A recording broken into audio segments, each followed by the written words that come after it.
За сайн байцгаана уу, энэ өдрийн мэнд хүргэе. За өнгөрсөн 7 бичлэгээр хувь хүний орлогын албан татврын тайланг хэрхэн Excel-ийн загвар ашиглаад явуулж болох вэ гэдэг талаар даавар гэсэн байгаа. За тэгвэл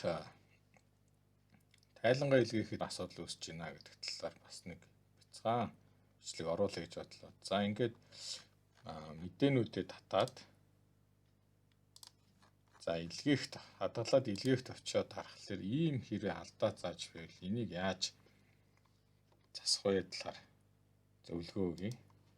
За тэгвэл энэ бол оронгийн наривчлалаас болж байгаа. Тэгэхээр одоо та бүхэнд харуулъя.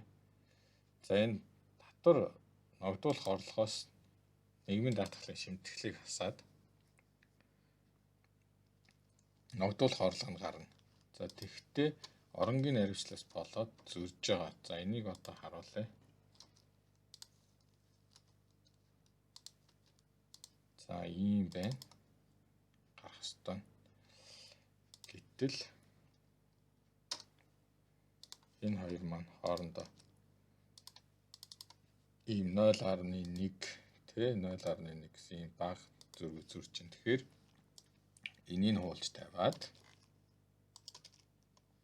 энэ хоёроо буцааж хасаад хадгалаад хаачна.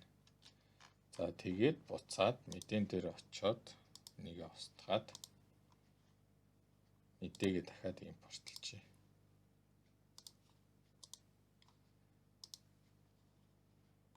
За одоо тайлангаа хадгалаад илгээгт очиж харахад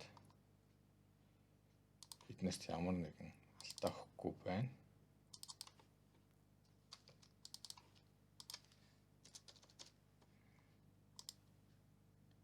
За ингээд тайлан маань амжилттай илгээгт